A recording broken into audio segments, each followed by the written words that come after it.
Hey, I'm Amy Newman. And I am Chris Carr, and we are Two Filthy Casuals. And we know that getting into a new fandom can be intimidating with all the gatekeeping out there. You know, it sure can. And that's why on this podcast, we have a super fan on so you can ask your questions and dip your toe in sans judgment. And today, what a fan! It's me. I'll gatekeep you.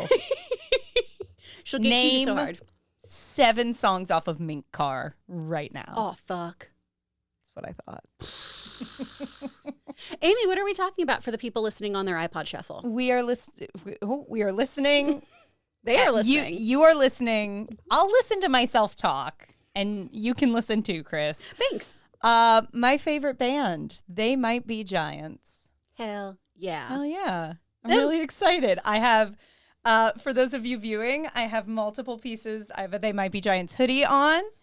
I have, this shirt says, "Say I'm the only bee in your bonnet," which is a line from one of their most popular songs, Birdhouse in Your Soul. I debated between this and a very, very, very old They Might Be Giants tour t-shirt I own, but it had the date on it and it dated me too much. It made me feel too old. My reaction to that, though, is like, kudos for you for being able to fit in that outfit. Because see, I was that time distance. I never I can still fit in my prom dress. Fuck but I've like never been tiny, so everything's just like right, just a course. medium, like just mediuming my way through done. life. Yeah, I started so small and scrawny, and then became the thick cup of oatmeal that I am. So. No, I've never had that. I never had that phase. This rib cage came in and it did not let up. Stayed there. Yeah. I'm really excited about this because you've been so pumped about it, and you made me a mixtape. I did, and we will probably link in the show notes. I would love to if we could. Was part of my intention with that. I tried to make, if you're not super familiar with this band, it can be a bit of an overwhelming discography because, and I remember very distinctly, I had the conversation with someone once. They were like, and I don't think I agree with this, like on the record. I think this is kind of an odd take. But they were like, I think your favorite band, you can't tell a story if you don't agree with someone's opinion. You have to make their voice sound at least 10% stupid. Oh, yeah. I think that your favorite band should be, if you had to pick one band to listen to for the rest of your life, it would have to be that band. Oh. Which I don't know if that's like a right take. Sure. But that's what they said. And I thought about it and I was like, I think I'd still feel pretty comfortable with saying They Might Be Giants. Mm-hmm. And they were like, you'd want to listen to what, like the 5 songs they have? Which there has never been. I will accept criticisms of this band. I won't, because I'm one of those people, if I like something and it's perfect and anyone around me doesn't love it, I kind of crumble. Sure. But of any criticism you could make about They Might Be Giants, they only have a handful of songs, or they haven't produced a lot of music, is insane. Because this band they've been a band since 1982. So over 40 years. Pre our existence. Yes. Their first studio album came out in 1986, and they have pretty consistently been putting music out since then. They have produced 18 full studio albums. That's not including like EPs and a couple other I think live albums, and 5 full kids albums. Oh, dang. So to say they didn't put that, just because all you know is Istanbul, Boss of Me, and Birdhouse in Your Soul, there's a lot here, and we'll get into it. Those were the ones I knew. And also experimental film. Oh, I knew that. Did you know one. that because of Homestar Runner? No, but you weren't into Homestar Runner. I knew of Homestar Runner. Because their music video for that, they've done a lot of commercial work, film stuff. Again, we'll get into all of this. Mm-hmm. But one of them was they collabed a couple of times with the Homestar Runner guys. And I feel like it was just a bit of a mutual, like, we like what you do, you like what we do, let's fucking work together. So the music video for experimental film is all the Homestar Runner characters and like an animation done by the Homestar Runner people. There is something for being formed in the 80s, there's something so indelibly like late 90s, early 2000s in my brain about this band too. But I think it's just how long they've spanned. But it really locks in, I think maybe because that's when I kind of fell in love with them, was around the same time I was into Homestar Runner. Anyways, and they also did music for a couple Homestar Runner cartoons. So they wrote, I think, like the 200 Spee-Mail song and a couple of different things that were played on that site as well. Oh, nice. Okay. Yeah. I just always, anytime I hear a pitch for a movie that somebody is working on, I hear Experimentifim in my head. Oh, funny. Because I feel like that's how everyone feels as they're pitching something. Of like, no, I know it's kind of, it's going to be great. It's going to be amazing. Such a good song. It's so good. Yeah. When did you first fall in love with this band? I probably would have found them late, middle, early high school. Okay. I think I'd heard Birdhouse in Your Soul. That is a really popular one, a really common one. One of their bigger hits and one of their best known songs. I'll try not to get us demonetized, but it's the Blue Canary in the Outlet by the Light Switch. Who watches over you? If you've ever heard that, that's Birdhouse in Your Soul. Amazing song. If you haven't, I highly recommend looking it up. I definitely heard that song. I think they sang it on Pushing Daisies at some point. Oh, I bet they did because it feels familiar. Yeah, and I have a bit of a memory of someone at like a church youth group in the 5 minutes I went to youth group playing it. And I remember being like, this is amazing. This song is so good. And then as I got into everything that I thought was cool in high school, my brother showed it to me. I think my brother loaned me. It must have been Flood, because I remember listening to Flood, which is their third studio album from 1990, pretty widely considered their best album, or at least kind of their quintessential album. And my brother loaned me Flood. I really liked that. And then I was digging the band. I think maybe we had Lincoln and a couple other albums around the house. And then shout out to Amoeba Music. I would go there a lot in high school, an amazing record store in LA. And I would go there and just browse the used CD bins. And if They Might Be Giants CD popped up I didn't have, I had liked what I heard enough that I would grab them. So I kind of built out my little bit of a collection that way. And I was certainly a fan. And then I guess it would have been 2012, because it was right around when Join Us came out in 2011. They went on tour. They were coming to LA right around my birthday. My parents got me tickets for that. I believe that same tour they were also playing at the, shout out to the Disneyland House of Blues, RIP. Yeah. I saw so much good shit there. It was a good venue. I'm emotional about it to this day, because I went to school in Orange County. I went to school like 10 minutes down the street from Disneyland. So I went and saw them there. I went to LA and saw them. And that sort of, and Join Us is a great album. And I think that really kicked it from like, oh, I like this band, to this is my favorite band. I love this band. I will always go see this band if I can. Yeah, that's sort of how I fell in love with them. I don't know if I did have what most people have, because Istanbul Not Constantinople and Particle Man, which are both songs off Flood, were used for Tiny Toon Adventures for like little animated sequences. So a lot of people found them that way as well. But I must have, but that's not how I remember finding them. I guess technically I did hear Boss of Me, because we were a big Malcolm in the Middle family, and they wrote the theme song for that. That's how I mostly heard them, was just kind of through the osmosis of other things I was enjoying, like Tiny Toons and like Malcolm in the Middle. And re-listening to this playlist was oh yeah, that is these guys. Oh yeah, that is these guys. Yeah. How would you describe this band to somebody who's never heard them before? That's an excellent question. Thank you.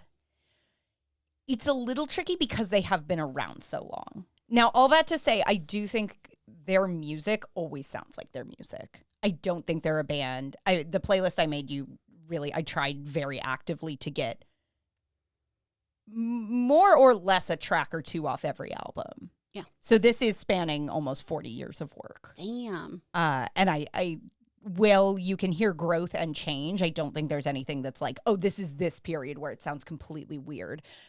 we get into like them growing as a band and kind of them changing how their instrumentation kind of worked. Sure.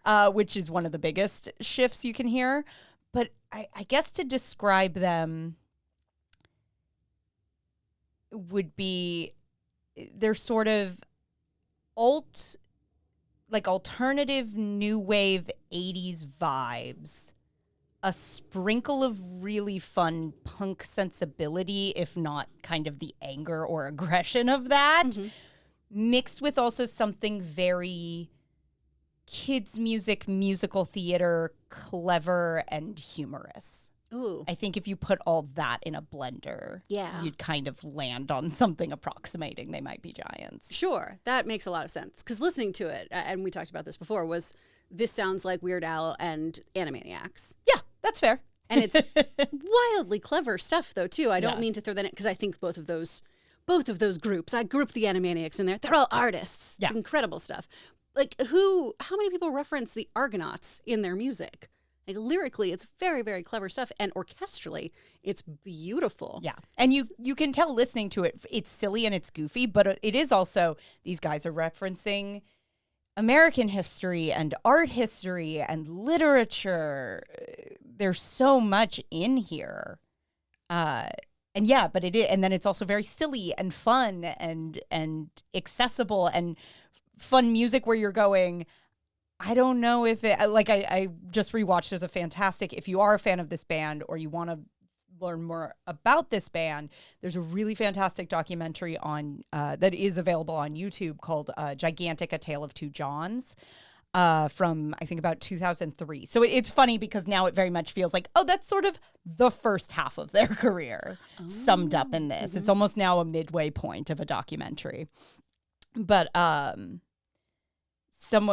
think John Linnell, one of the guys in the band, talking about Particle Man, which again, if you've seen Tiny Toons or if you've heard it, it's been stuck in your head, which is just a very simple, like, Particle Man hates Triangle Man. Like, and people will delve into, like, is this a song about, bigotry or tolerance or different viewpoints, or is it about physics on some day? And he's like, I think it might just kind of be... It's about a guy. It's about Particle Man. Well, there's an amazing, also on that documentary, Ira Glass talks about, they have a song called Meet James Ensor. Okay. James Ensor was a Belgian painter. And Meet James Ensor, Belgium's favorite famous painter, dig him up and shake his hand, appreciate the man. And he talks about, there's this line about, like, before there were junk stores, before there was junk. Which, like, what an incredible lyric. And he's like, I was so fascinated by this song. And why would you write a song about James Ensor, who this relatively, if not unknown, certainly not an artist. It's not writing Starry, Starry Night about Vincent van Gogh. It's not someone who was, a lot of people were going, yeah, this is ripe for artistic interpretation. Everyone knows this guy. Right. So he's like, I really wanted to know. And I got to sit down with them. And I believe he said they were just, like, so sort of cyclical and circular and, like, obtuse. And every time he tried to ask them, they were just like, he's a good painter. And he's like, but why did he's just a good painter. We just thought he was a good painter and we wanted to write a song about it. So it's this weird mix of, there is so much depth to it. And then maybe sometimes it is just them being goofs. Mm-hmm. And I love that. It's a fun mix. That's great. That's you in a nutshell, buddy. Well, yeah. And, like, not to be like, I'm so this or that or the other, but because I know we always kind of talk about why do you love the thing you love? Yeah. I feel like we haven't even gotten to who's in this fucking band. But this is the best we've done, though, of getting straight to the topic. Oh, I was like, I'm not going to be funny at all in this episode because I have so many thoughts about this band. And I do think it's a band where I have had people in my life, not write it off, not be rude, but a little bit of I don't think that's for me. It's so silly. Well, I don't understand those people, but hey, to each their own. Yeah. That's fine. And I knew we would probably at some point, maybe in the first 10 minutes, why not, get into the question of why this band. Yeah. And I find that question generally a little harder to answer for music. And I think maybe it is partially because I sing and I really love music, but I'm not a musician in that I don't write music. I don't create music. So like when it comes to the breakdown of, you know, it's not like when we had Mikey on to talk about Blink-182. Oh, and sure. he had such a deep musical knowledge. I'm a little more just like, that song got stuck in my head for 3 days, so it must be pretty good. I think that's more accurate, though, for how most people approach things. Sure. It's art in general. Yeah. I don't know how to define it, but I know it when I see it, and I know what I like when I see it. Yeah. Or pornography. Both work. And I can define both for days. Boom. You show me. Here, send it to me. Send it to me, and I'll tell you if it is or it isn't. I'll let you know. The way you open up your DMs Yeah, please is terrifying don't do that. To me. But I think what really touches me about this band, what really connects with me about this band, musically, and I guess it is good to start here because I feel like it's themes I'm going to be touching on a lot in this conversation. Musically, there's something nostalgic about their music.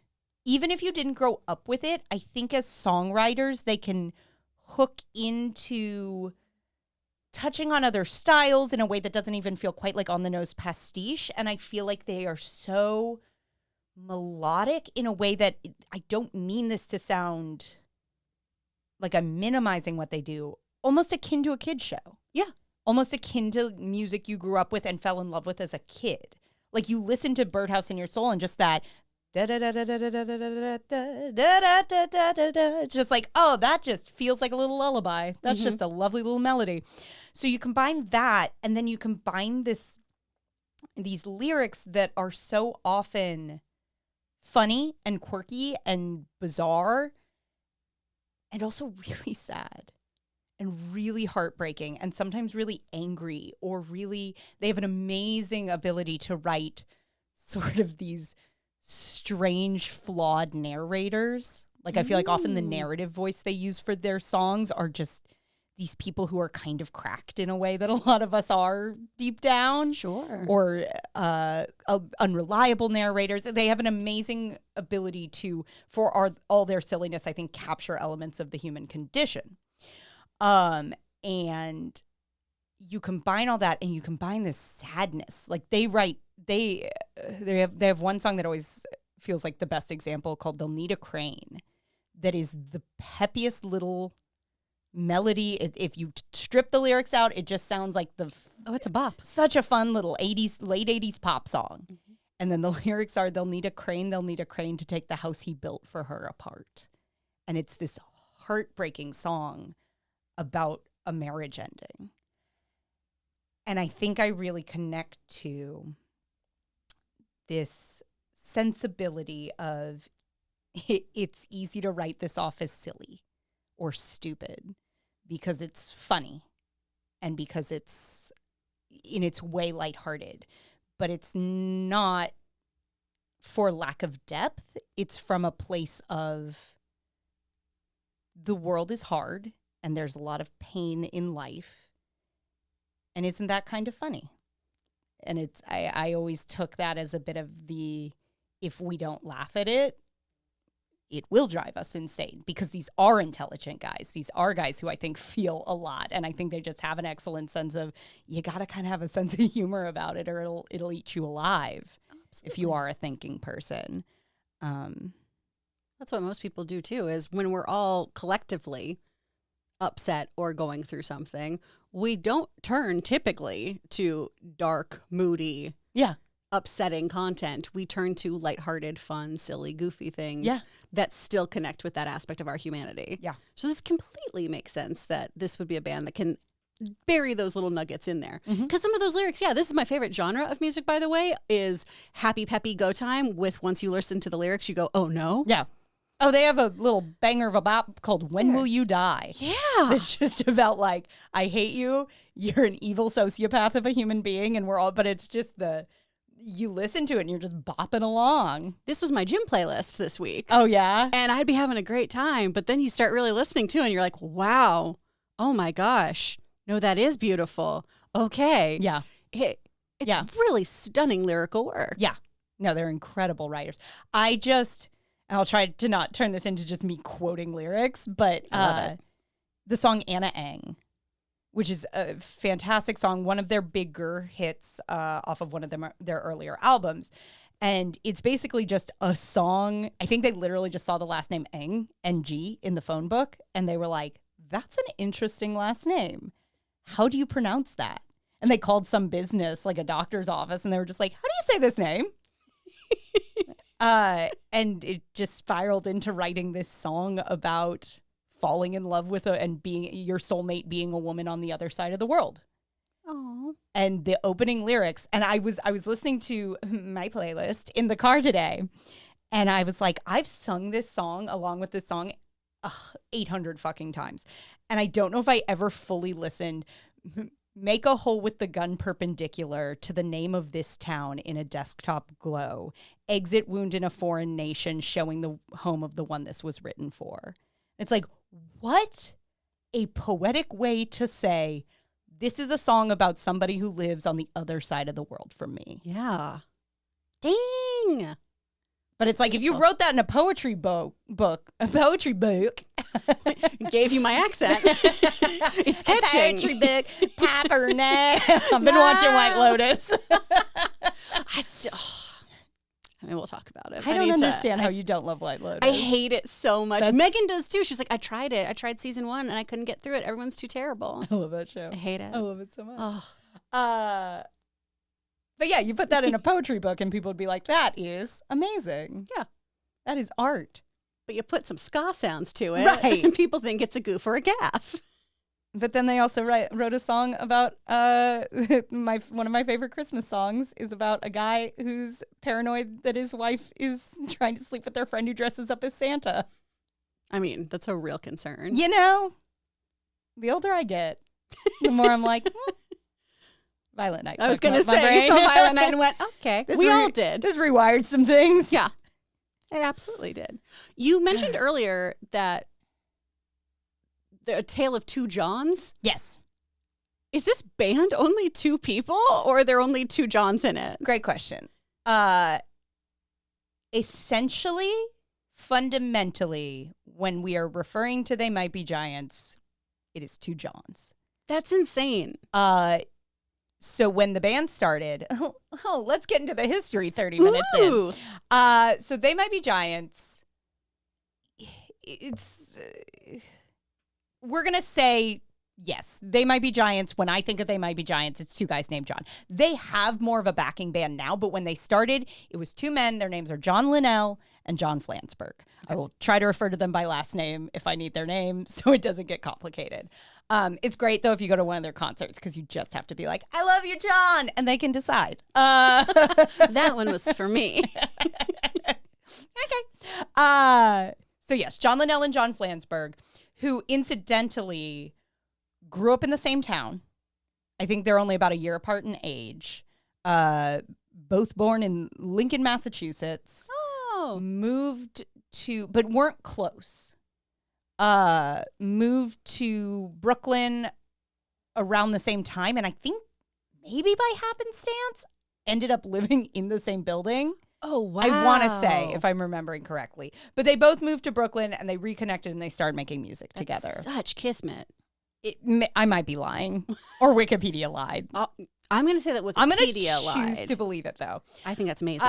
So fundamentally, They Might Be Giants is these 2 guys. Their first several albums, obviously they have some extra instrumentation and vocals and stuff coming in, but primarily those first 4 albums are a lot of just the 2 of them with a lot of the supplemental stuff. And when they toured, most of the supplemental stuff was a drum machine and recorded backing tracks. Oh, wow.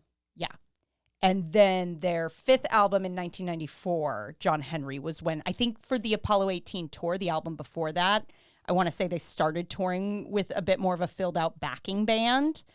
And so then for their next album, they were like, we like this sound. Let's fill it out a bit more. So now They Might Be Giants, sort of the lineup. You have the 2 Johns, obviously, and then Marty Beller, Dan Miller and Danny Weinkauf, which I did always love, that it was like, we have 2 Johns, let's get 2 Dans and a Marty in here and call it good.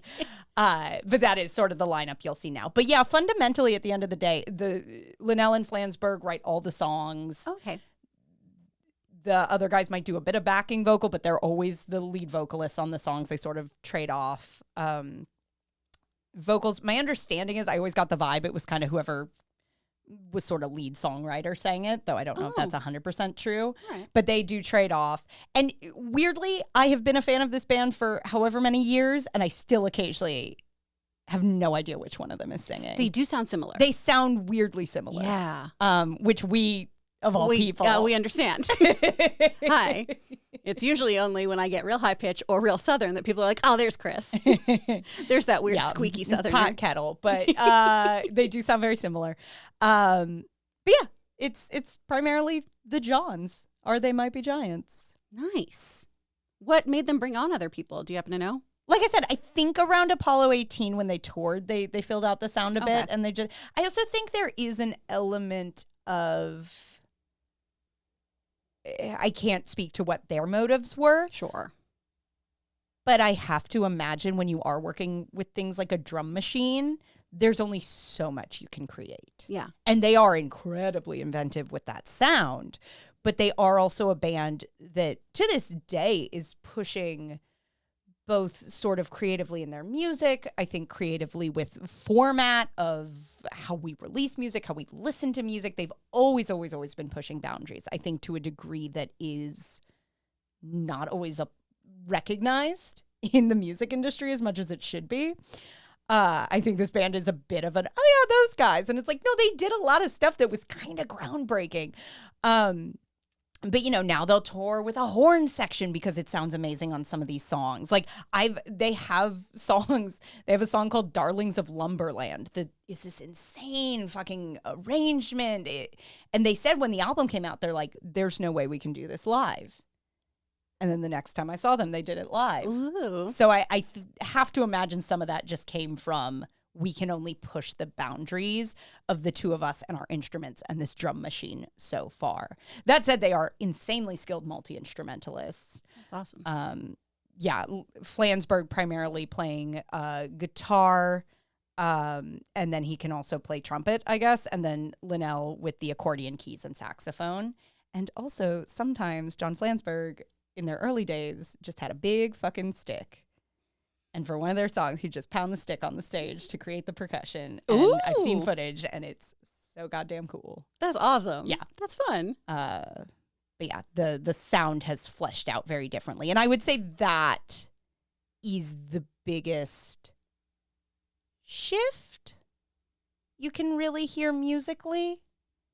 Sort of that fleshing out a backing band, I would say, is sort of the biggest, like, early to mid They Might Be Giants. And then maybe it's just because it's when I started seeing them live. But like the else to join us in 2011 feels like the shift into later They Might Be Giants for me. All right. If I were going to be give you the divides. Yeah. Yeah. Be a archaeologist about this. What are some of the ways they were pushing boundaries though with like releases and things like that? Thank you so much for asking. You're so welcome. So you set me up perfectly. It's not a section in my notes I wrote down. So I think one of the earliest ones and kind of one of the most iconic ones is They Might Be Giants invented something called dial-a-song. So John Linnell was a bike messenger in New York when they started out, and he got in a bike accident that broke some small bone in his hand and made it really difficult for him to play and for them to like go out and do live shows.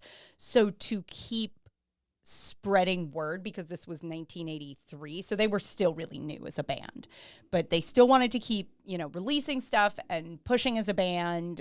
And so they invented this thing called dial-a-song, where it was essentially, I think it was just, this is me being like, I don't know how the technology works, I'm too young. But I believe it was essentially an answering machine they set up. And the outgoing message was... Are you too young for answering machines? I hadn't. No, but like, I'm like, I don't know if this was some 80s version of it that works slightly differently. I had a big moment of like, wait, no, wait. I had an answering machine. Okay. I still remember when you had a phone you couldn't Nice walk little that far away landline? from. Oh, Yeah. Loved a corded phone. Just getting stuck in it. It was great. Yeah. Oh my God. Wrap myself up in that. Oh. Are you a walk on the phone talker? Yes. Yes, I will. If you sit while you're on the phone, I think that you are a murderer.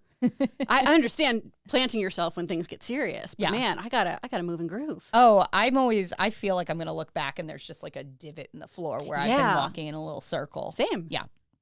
100%. But oh my God.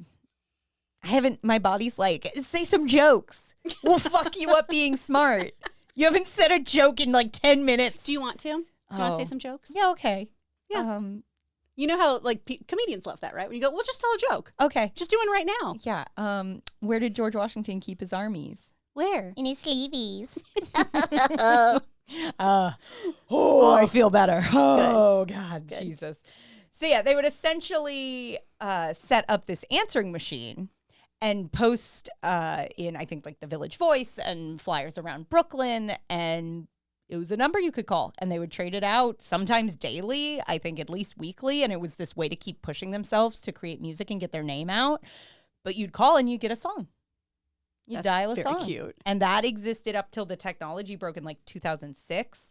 I think you can still dial a song. I believe there is a number. Oh, that's fun. Yeah. I know. End of this we should call. Yeah. Oh, yay. Okay. I know for a while it was an app where they would do a new song every week. But on the documentary, speaking of Blink-182, Mark Hoppus was like, I called dial a song all the time as a kid. I thought it was the coolest thing. That makes sense that he would be a fan. Yeah. Yeah.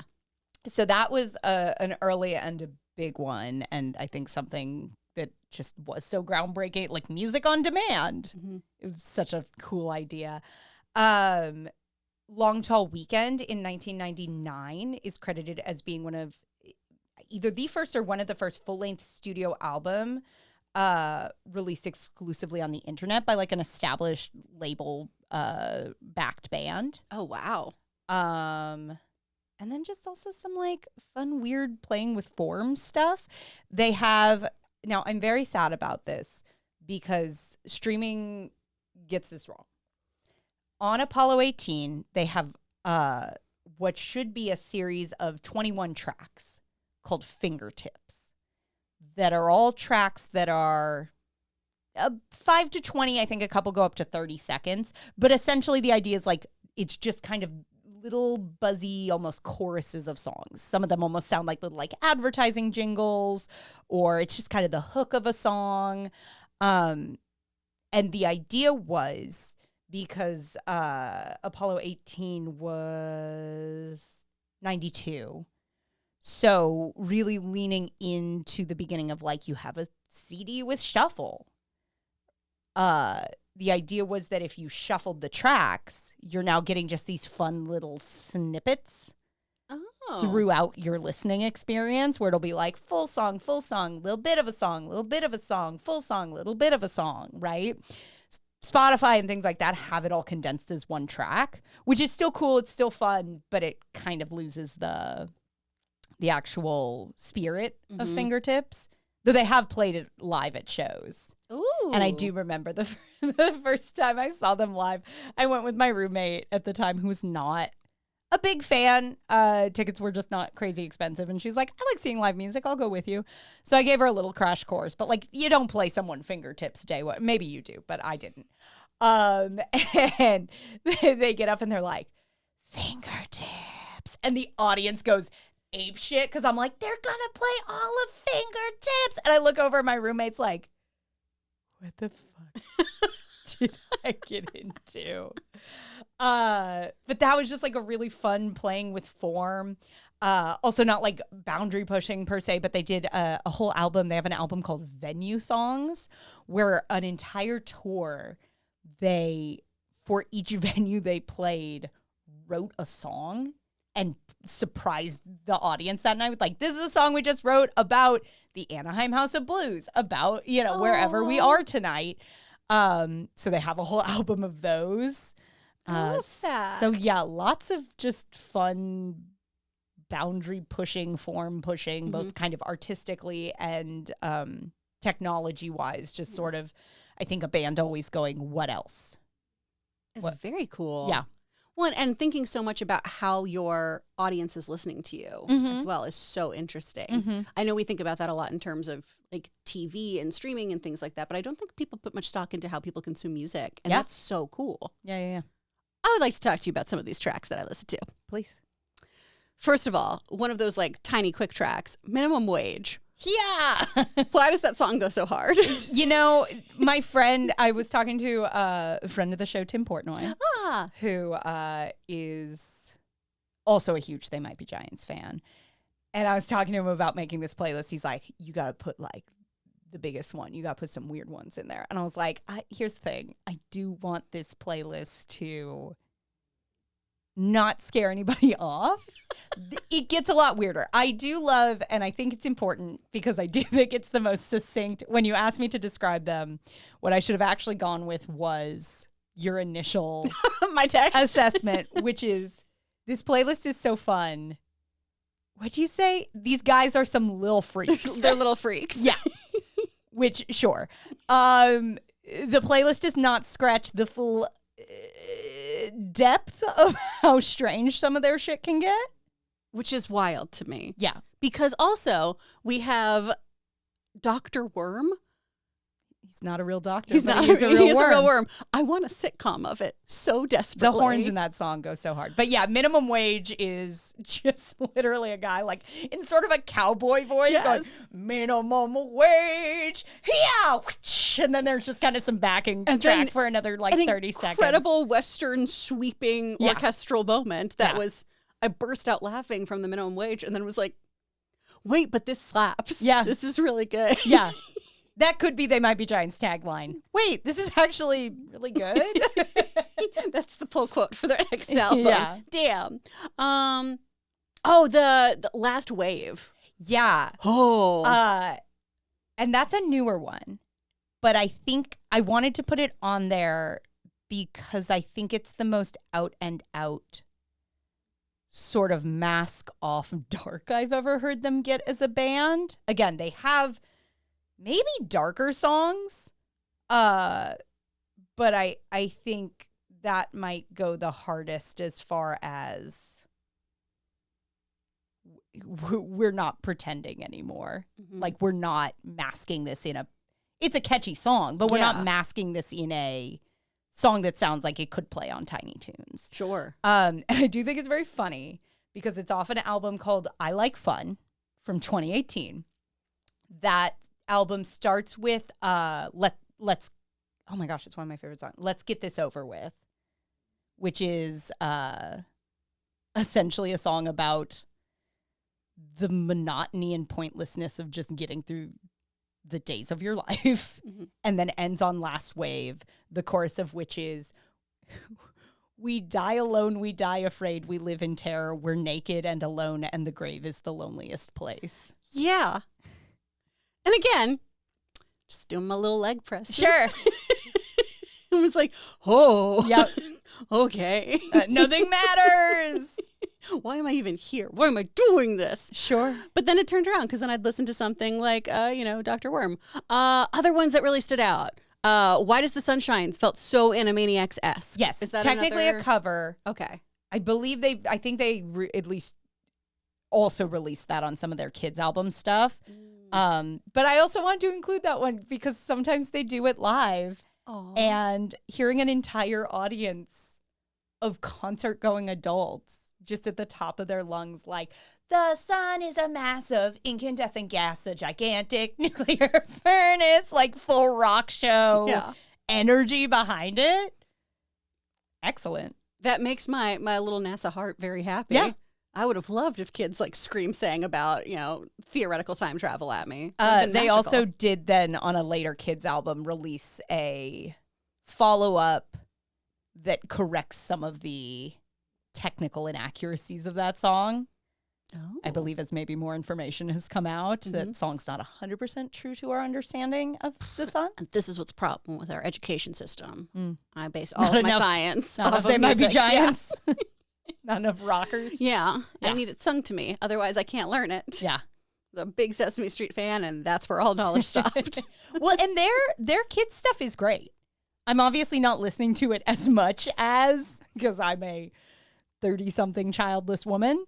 But listen, I learned a lot about the Elements from one of their albums. Ooh, that'd be a good gift to give people for baby shower, so they're not listening to mindless baby music. Yeah. I mean, I love me some Rafi, but no, Baby No, Beluga can get a little irksome after a while. It's really fun stuff. Ooh. I hate to send a baby shower gift, so that's a pro tip. Little note for me. Just don't accidentally send them I Like Fun. You're like, that sounds like a kid's album. There's a song about that's a man's murdered corpse who was killed by his wife or lover, just being like, should have seen this coming. This is come on now. Oh, Don't Let This Start is amazing. You did not oversell that. Oh, Don't Let Start. Yeah. That song was crazy. Unbelievably good song. Unbelievably good song. Also, I think maybe has the lyric that best summarizes They Might Be Giants. Yeah. No one in the world ever gets what they want, and that is beautiful. Everybody dies frustrated and sad, and that is beautiful. And also, one of the earwormiest earworms I've ever heard. Mm-hmm. The rhythm on that, and that's off their first album. It's pure synthy 80s, little rhythmic, weird syncopation goodness. Yeah. Yeah. Oh, all of it was just unbelievable so fun. song. Just a bop. Yeah. Delightful. Yeah. Really, really enjoyed it. Yeah. Who are some of their influences, or where are other musicians you could steer people towards if they're like, oh, I do like this? Sure. I mean, influences, they've spoken a lot about, getting into kind of getting turned on to punk and stuff when they were younger. And I think it's funny, it's not quite the aggression of it, but I do see a lot of punk in them, just in that that Ramones style get in, get out. Mm-hmm. Get in, catchy hook, catchy chorus, and that's all you need. Most of their songs, I would say, are very much in that 2-minute range. Okay. So I know they dig that a lot. I don't know totally all of their influences, but you can tell by listening to them, they are a very musically versed band. Yeah. But if you're looking for something with similar vibes, or you love the things I'm about to list, I would recommend you give They Might Be Giants a try. Very Talking Heads. I would say a lot of new wave, similar vibes, especially their earlier stuff. If you're into B-52s, Cars, Devo, that kind of lines up, I think, in terms of sort of the irreverence and the little bit of winking humor. Very Bare Naked Ladies, Weird Al, Cake, those kind of things. Similar vibes, but the Cramps. I think sort of the cleverness and the winking and the fun of the lyricism. If you dig that kind of thing, sure, this band might be for you. But also a band I touched on a bit. Probably a band you at least know something they've done or have heard something they've done, even if you don't think. Like I said, the Malcolm in the Middle theme song. They did Other Father's song for Coraline. The Dr. Evil song for The Spy Who Shagged Me. What? Is done by them and sung by John Flansburgh's wife. Oh, wow. Yeah. Mickey Mouse Clubhouse theme song and Hot Dog, if we have any parents out there. And you two you may be owed financial compensation. Hot dog, hot diggity dog. You have them to thank for that. Dang. I threw that shit on so much when I was a nanny. Oh my gosh. I'd be like, yep, there you go, bud. Yeah, that's them. Have a fun time. Wow. Okay, that makes so much sense now. They wrote, if you ever saw the SpongeBob SquarePants musical. I did not. Or you stole someone's husband from the SpongeBob SquarePants musical. Ariana, we know you're a fan. But because that musical was done, each song was done by a different popular artist. Oh. So they get Squidward. They did Squidward's big 11 o'clock number, I'm Not a Loser, which is an absolute highlight of the show. Dang. And I know I'm biased, but it genuinely brings the fucking house down. Nice. So even if you don't think you know them, you might know them. They did a whole Duncan campaign back in the day. Oh. Yeah, a lot of, I want to say the theme for the Jon Stewart show. The original one. That one? Sounds right. Okay. We'll say yes. Don't fact check me. I don't want that. That's not what this podcast is about. No. Like most podcasts. Leave me alone. Leave me alone with my music. Listen, if other people get to state opinions like they're facts, so do we about our own opinions. And mine are far less harmful. Exactly. I like this band. So yeah, even if you think you haven't heard them, you almost definitely have heard something of them. When was their last album released? Their last album was Book, which was 2021. Oh, okay. And they're still they're touring this year. Dang, you gonna go see them? Tickets are a little pricey. And head on over to Patreon. I have seen them 6 times. Wow. Yeah. They put on an unbelievably fun live show. Does it get better each time, or you found sometimes that you're like, oh, the one I saw like 2 years ago was so much better, or ooh, I really think that original one was the best? Are you growing with the band? They are always incredible. I've never seen them put on anything less than a stellar rock concert. There was a bit of a magic to the first couple times I saw them. I think I was just so blown away. But they also keep it so fresh, and they do. Maybe their live shows just as weird as you think it would be. Well, the clip you played me where they sing backwards. I forgot I didn't touch on that yet. Yeah, I forgot I just talked to you about that, but not on mic. Yeah, we need to stop having conversations. So, truly, what the fuck? Well, that always happens This when is like people come in and be so excited to talk about their thing, and I'm like, didn't we? Oh no, that was off mic. So some weird things they've done live. I feel like I wrote this down somewhere, but I know it. You know what? It's fine. It's fine. I know things in my brain. Oh, they have The Stick was early days. Mm-hmm. The first tour I saw of theirs, Avatars of They, are 2 sock puppets, each representing one of the Johns that will like, I think it started because they had a camera with a screen, just like the live projection behind them. And they were like, I want to do something with this more than just blowing up us playing our instruments. Sure. So they got these sock puppets and would do like a whole little comedy bit and then sing one of their like weirder songs as the sock puppets. Aww. People vs. Apes was a fucking classic. They would divide the whole audience in half.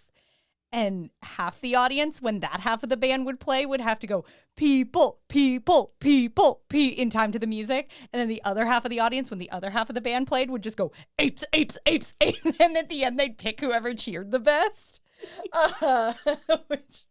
Chef's kiss. They would do a bit during Older.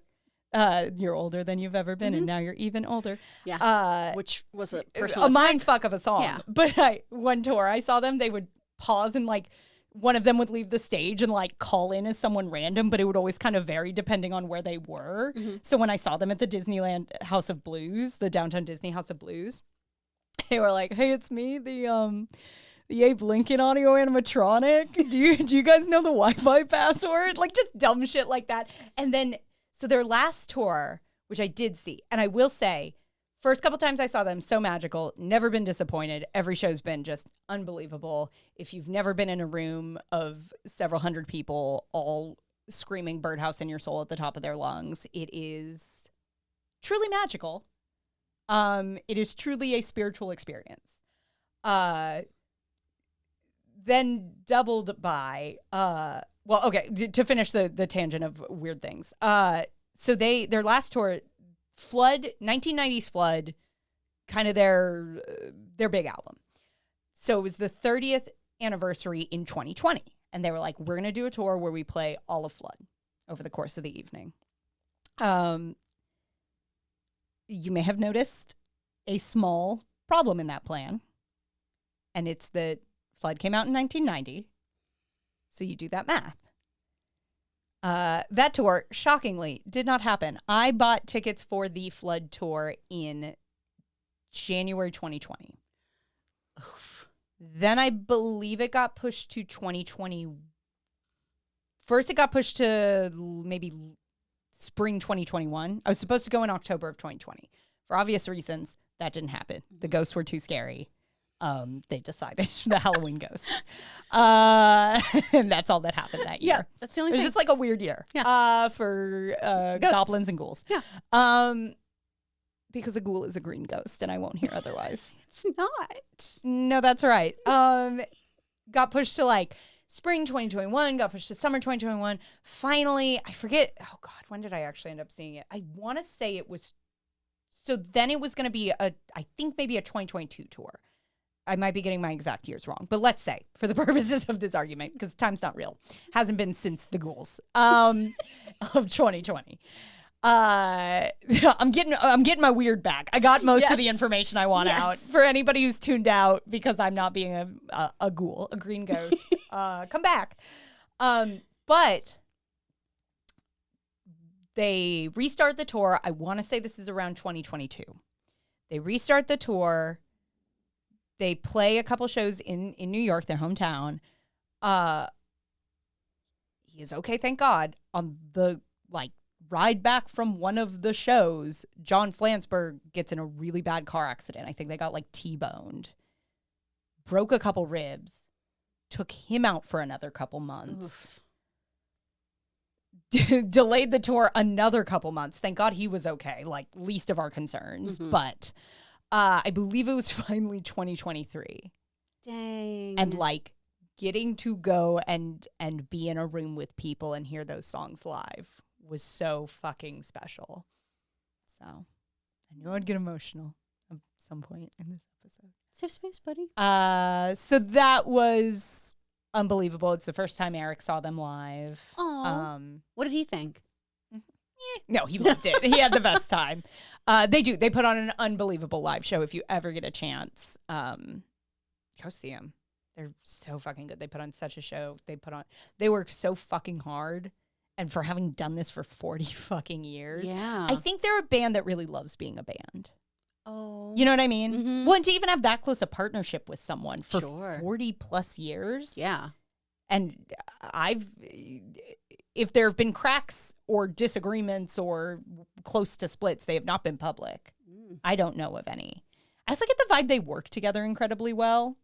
There's a really cool dynamic wherein it really seems like John Flansburgh is really outgoing and really loves someone in that documentary I was talking about almost calls him almost like an old vaudeville guy. He loves the promotion of it. He loves someone in the band was Flansburgh's the guy where Flans will if you're in the middle of nowhere and the tour bus is out of Mountain Dew, but that's all one guy drinks, he'll make the tour bus pull over and go get you Mountain Dew. And I think he was maybe the one who pitched Dial a Song of we need to keep putting songs out. And Linnell's a little more quiet and introverted, but kind of that guy where it's just he'd be writing these songs even if he was just alone in his house writing these songs. And together, I think they just formed this beautiful, beautiful partnership that just works so well. And that's not to say, because I always want to caveat that assessment. Flansburgh also writes incredible fucking music. I feel like that always sounds like he's less the songwriter of the two, which I don't think is a fair assessment either. But yeah, literally one time I saw them live, and after the show, John Flansburgh was just came back out and was just handing out stickers. And I walked up and I was like, hi. And he just handed me a stack of stickers this thick. It was just you are famous enough. I don't think you have to do this after the concert. But thank you. Very cool that you did. That is. Yeah. Flansburgh is the perfect vaudeville, kind of. John Flansburgh. Yeah. Man of the people, America's guest. Yeah. I love that for him. That's fabulous. Yeah, that's always the vibe I got. Yeah. Pretty good band. I agree. Pretty good band. This was so fun. And also, it was so nice to have a mixtape made for me. Oh, yeah. It was magical. I was I think Amy and I are dating now. Oh, my God. It's very exciting to me. Is it okay if what does it mean if I release this mixtape to everyone who listens? We're in an open relationship. Wow.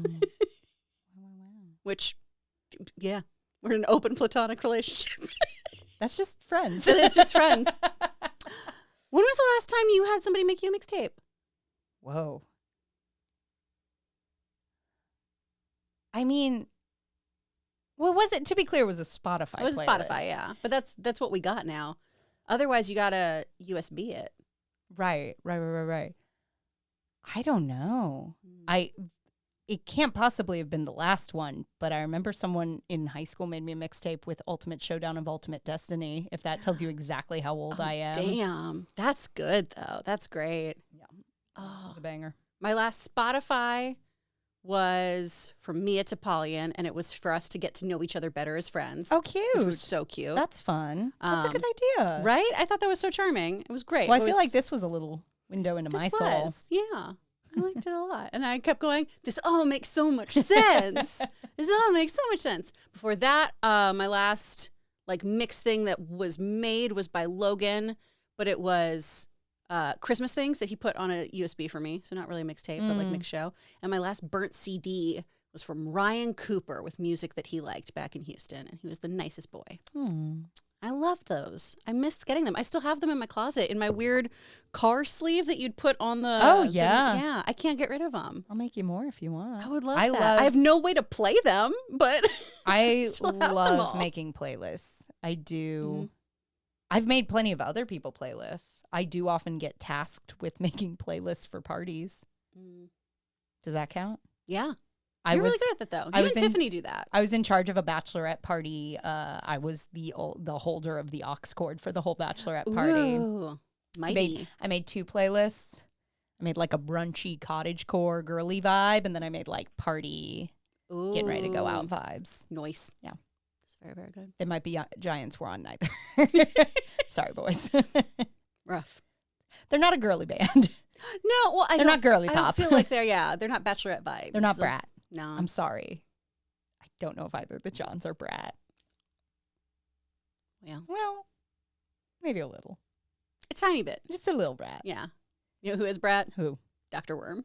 Oh. He's getting better on the drums. They're not brat. And I actually, I have a quote. I have a couple quotes I pulled for this. Wonderful. But one that I love so much from that documentary, Sarah Vowell, talking about them, said, about why she likes the band. You could participate in the rock and roll of They Might Be Giants, but you don't have to pretend to be more messed up than you are. Ooh. Just talking about I like a band where they rock, they're great. I don't feel out of place that I'm not into some bacchanalian lifestyle. And she references, instead of The Who's I Hope I Die Before I Get Old, They Might Be Giants have a song that's I hope I get that old before I die. Or I hope that I get old before I die. Oh. And it is just like, yeah, I do too. Same. Yeah. What other quotes do you have? My other quote is my favorite, because I don't have a hot take on favorite They Might Be Giants song or best They Might Be Giants song. It's Birdhouse in Your Soul. You are welcome to have other opinions if people connect with other things, but that is a perfect pop song. Is a beautiful song. Again, if I impart nothing, A, go listen to my playlist. I'm really fucking good at them. But B, someone let me make the playlist or like help form the playlist for their wedding. Ooh. Like I was like, I will let you pick the songs, but they were like, can you just like, I was like, yes. That's a big deal. I can finesse. So go listen to my playlist. But if if you hate me and you want for me to die, I get it. I do. Same several days of the month. But stop wishing that upon me and go listen to Birdhouse in Your Soul, because I think it is a fucking perfect song. It is a song from the perspective of a blue canary nightlight. And it's just asking you to make a little birdhouse in your soul. And of all things, there's a BuzzFeed listicle, as I often quote. But it stuck with me so much. I was like, where was that? Like, someone did like a top 50 They Might Be Giants songs with little, and I was like, where was that quote? Because it summed up what I love about this song so much. And I was like, fucking BuzzFeed? Damn. Listicle? Listen. Have you been on BuzzFeed in a second? It's just ads. It is just ads. It's just like, hey, do you want to get this dog grooming brush from Amazon? Yeah. That's all. But I found this article and this is from Jean-Luc Bouchard. This song's story could arguably be about a nightlight or from the perspective of some larger protector. And though some lines are clearer than others, there is a message. Someone is looking out for you, and you should welcome that into your heart. Aww. And I think that's all I got. That's very sweet. You want to tissue? Right into her sleeve. Okay. Give it to the dog. I just spit. I'm so sorry. It's fine. It's fine. That's beautiful. Yeah. Aw. That's a great way to sum this up.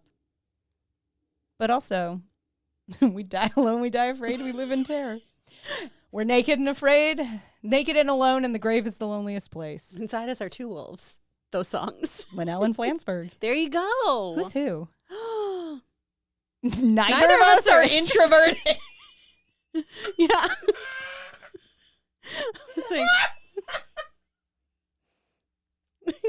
Which one of us is shy? That could have not been in more perfect unison.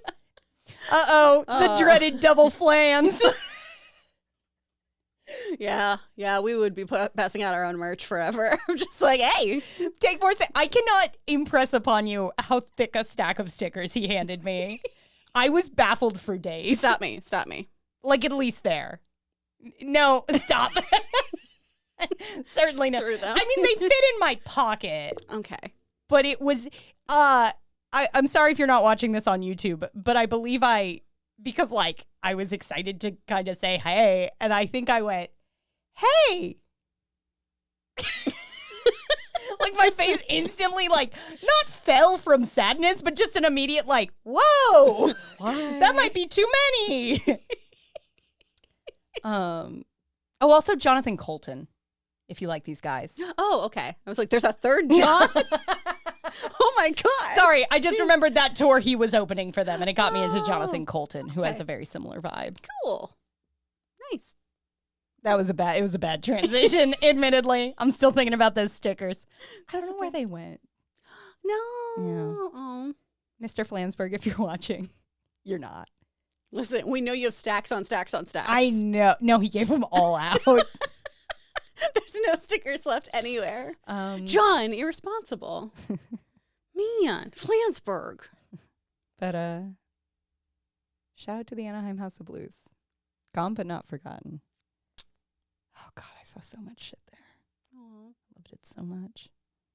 And you could just like go to Trader Sam's afterwards. It was that's choice. It was elite. Yeah. Is there anything else you want the people to know about this band, or how you feel about it?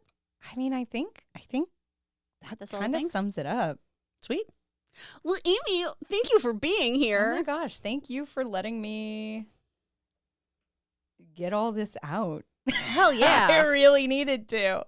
Oh my gosh. Been sitting in here since like 2005. Just like it's been a delight. I've loved it so much. Can people, because this comes out a week from now, are there any shows that you can plug that you've got coming out? Oh goodness. Yeah, if you are listening to this on the day it comes out, I do have a stand-up show tomorrow. Yay! March 22nd at Mel's in Hollywood, on Hollywood Highland, in the Celebrity Room at 9:00. Iconic. It's a free show. Otherwise, I have a link tree. I have all the things on the link tree. I do stand-up on Sundays at the Pack Theater. Not every Sunday. Check my link. Go check out Legacy of Fools on Twitch or YouTube. It's an actual play D&D stream I do with a bunch of very funny people who've all been on this podcast now. I think that's kind of all I got. Sweet. And then as for this thing I do, go if you are listening to this, go to YouTube. And if you're watching this on YouTube, go listen on a podcatcher. Both exist, and I want everybody to be trading places at least twice a week. That'd be lovely. And I don't want to be that person who calls you out, audience, but you all asked for the YouTube. So maybe go watch it.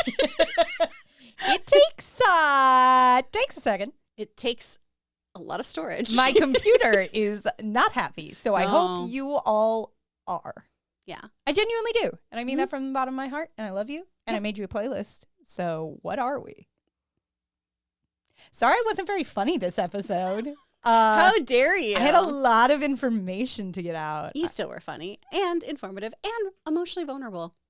What a woman. I fucking love them Johns. Great.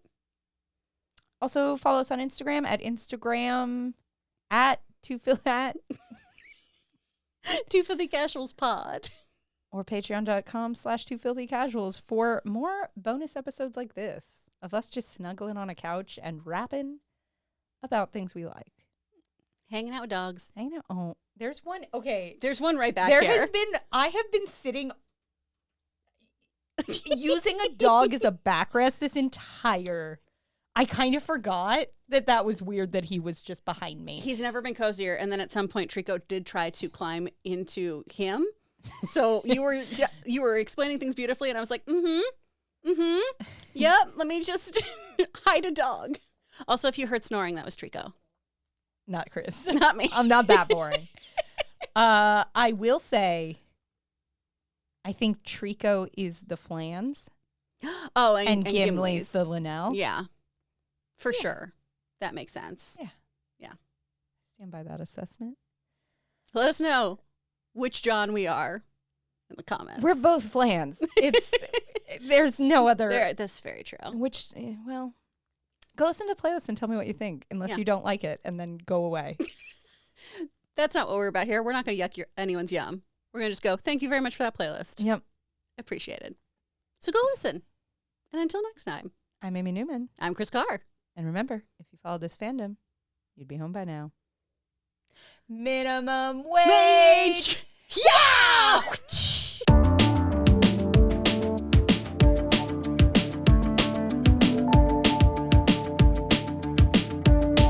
Hey, Amy here. So if I don't get all this information out of my head, I probably won't sleep tonight, or I'll go home and make my husband hear it another time.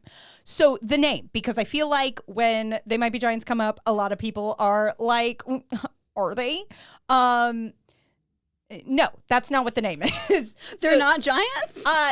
Okay, couple of things. First of all, They Might Be Giants was taken from the name of a 1971 film.